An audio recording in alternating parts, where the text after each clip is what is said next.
You know, it's no secret. Everyone knows that I love to cook. So when I leave the house looking for a great meal, you can find me at J&G Steakhouse, 1 mile from the White House. And now I am with Chef Philippe Reininger. So, Chef, how are you doing? I'm doing great, thank you. And you? I'm doing absolutely fabulous. So now tell me, what are you going to be preparing for the WHUR 96.3 Meal of the Day? Today we will be preparing a cod with Malaysian chili sauce and Thai basil. Now, tell me about this dish and why is it so popular? The dish has been since day one on the menu and has been really extremely popular. Anytime we have tried to take it off the menu, we had so many requests that we had to put it back on the menu.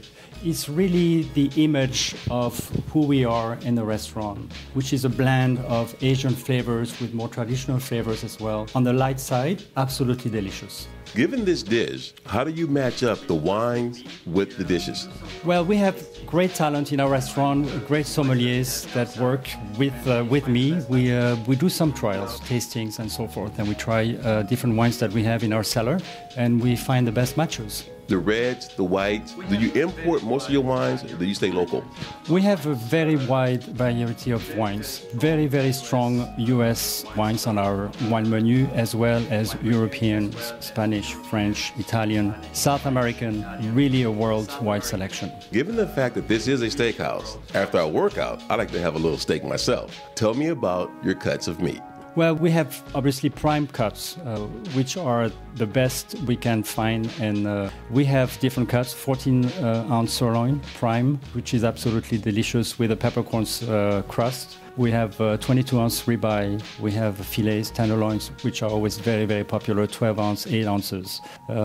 We have a different variety of short ribs as well that have been very popular. Hanger steaks, name it, you can find anything that's to please you. Let's change course a little bit. I want to know more about your renowned path to becoming one of the world's best chefs. Tell me about that. Well, I was born in Strasbourg in Alsace, France, which always has been a very traditional region of France related to food and high quality food. I was very spoiled. My father knew someone, a very good friend of his, that owned a 1 Michelin star restaurant, and that's really how I got started in a business. I had a summer job when I was younger, and then, keeping on doing my studies in sciences and so forth, one day I just said, I really love the restaurant business and I love the kitchen. So I went to that gentleman and said, why don't you give me a chance, So we mixed my time between schooling and restaurant and started my path in picking only Michelin star restaurants throughout my training in France, whether in Paris, West Coast, Châteauneuf-du-Pape, who has incredible wines. And finally, I joined L'Oasis on the French Riviera in Lanapo. A gentleman called Louis Houtier had 3 Michelin star restaurants, which is renowned as being the very top 10 in the world. And he became my mentor. And I worked for him for a very long time, a few years at L'Oasis, and then joined his team, or opening team worldwide to open his restaurant when he was consultant in different places of the world. He was a very interesting chef in a way that he traveled a lot, started to go to Thailand and so forth, and brought all these flavors back to France. And he was the first one that started to mix Thai flavor with French and so forth. And extremely creative, totally a revolution in France back in the day, if you can imagine. And that's how I got started. So now, when you finally came to the U.S., who did you train with? And tell me about that. In the U.S., I was actually working for that famous chef, Louis Houtier. He was a consultant in a restaurant in Boston, the Marquis de Lafayette. And I was chef for about 3 years, and we were doing his cuisine, but using a lot of local ingredients and so forth, and working out some menus that were extremely interesting back in the day. So we were very successful. Then I did some promotions for him. I worked in London as well for 3 years at the Grosvenor House Hotel. I got a Michelin star myself. And Louis Houtier was a consultant there. And then I kept on going, moved to different parts of the country, California, Florida. I went to Barcelona for 3 years. I was the executive chef of the Hotel Arts that was run by Ritz-Carlton back then still. Came back to the States, did some opening in Japan, Osaka, Singapore, Istanbul. So really had a very strong opportunity to travel and taste a lot of different cuisines. Now, you and I both know there's work, and then there's passion, and then there's love. How do you cook? With love and passion, both. It is a business that requires too much of you, that if you don't like it, or you're not going to be very good at it, first of all, and you won't last. It's just long hours. And if you're not passionate about doing it, I think you fall flat. I want to talk more about the passion. Where does that come from? I mean, the French are very passionate people. They're very loving people. But I want to talk about that passion. Tell me all about the passion. Well, if I walk on a market, for example, and I see a beautiful piece of just, let's say, a tomato. I'm thinking Provence now because I worked at l'Oasis on the French Riviera. And when I went to the market in Cannes or in Nice, and you get that incredible produce, my reaction is that I really want to do something with it. Some other people might just walk by and not be fazed by any of it, but for me, it's magic. It's magical. Boqueria, for example, in Barcelona, this is that market right in the middle of Barcelona where you have, in the fall, for example, you have all the wild mushrooms, you have the game, the seafood, cigalas, like they are shrimp from there. It's just incredible to be able to be there and for a chef to be able to actually take these ingredients and start cooking with it. So I get really inspired by what I see and the quality of the ingredients. Fantastic. So now tell me again about the meal of the day. The meal of the day will be a cod with Malaysian chili sauce and Thai basil.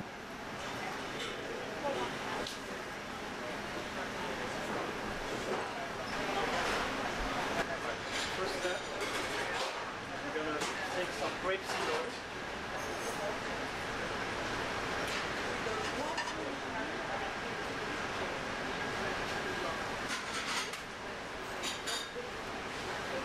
We have some authentic cod.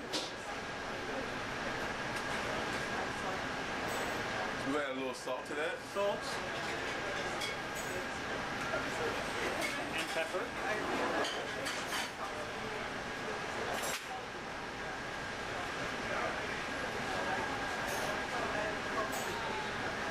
We're going to bring the oil to a high temperature to get a good sear and make sure we get a nice crust on the fish.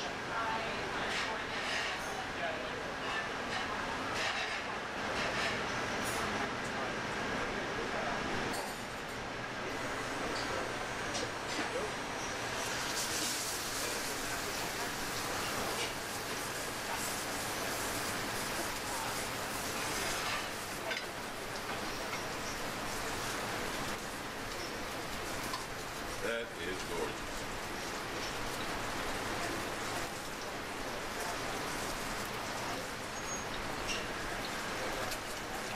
Now the goal is to get a nice crust on it? Yes, but I start to pan fry it and then finish it up in the oven.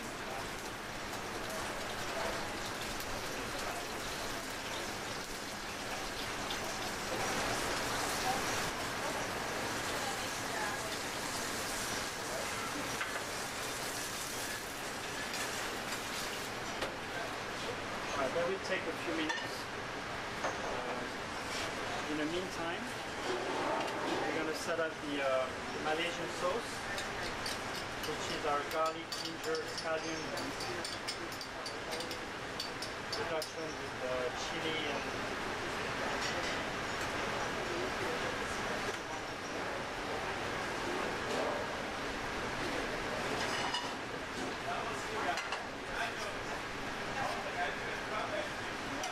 and just going to bring it up to temperature. Make sure we don't reduce it too much because obviously it would get too salty.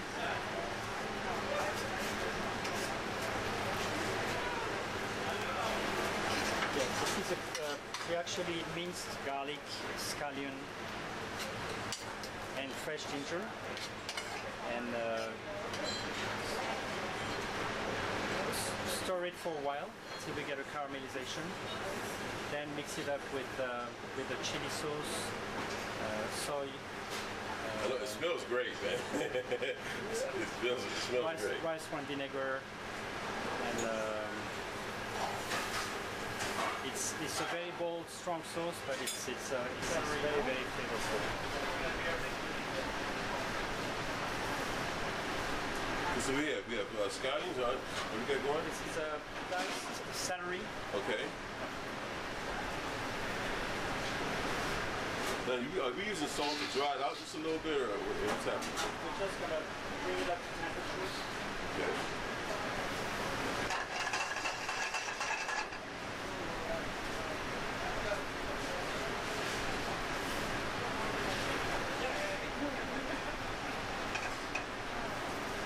And make sure we leave it crunchy. Okay. Now, is that why we added the salt? To keep it. The salt, always seasoning. Okay. Seasoning is very important, and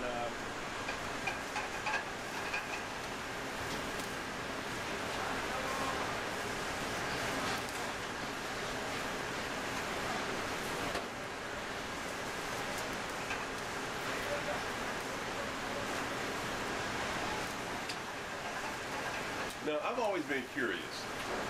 Mayonnaise. Where does mayonnaise fit in the kitchen?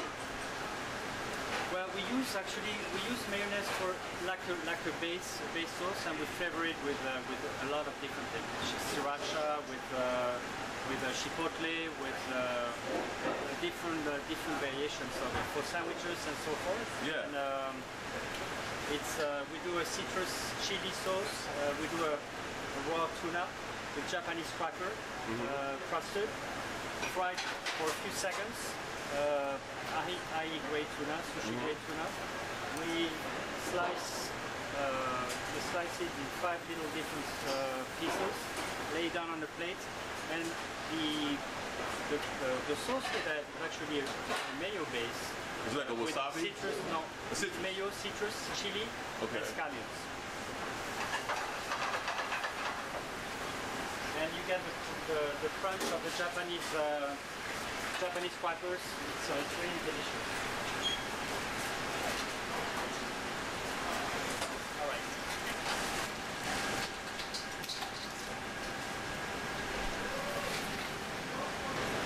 Thank you, sir.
Basil, half of the celery as well.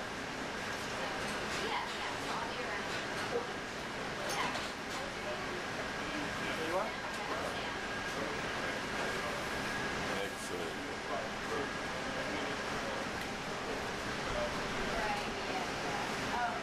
This is a dish that has been developed by Jean-Georges Vongerichten out of New York. As you know, Jean-Georges worked at L'Oasis as well, and that's the connection I have with him. So when that project came along, I had the opportunity to open the restaurant here, J&G Steakhouse at Washington, D.C. This is a sauce that is a Malaysian traditional sauce with obviously a little bit of our twist. It mixes garlic, ginger, scallions, whites and green, chili sauce, a little bit of soy, rice vinegar, sugar, Shaoxing as well, wine. So you have to stir, cook all these ingredients together, let them reduce in down, it become like different flavors that work very well. Very bold flavor, very rich, very interesting. Then we marry it with a little bit of basil oil.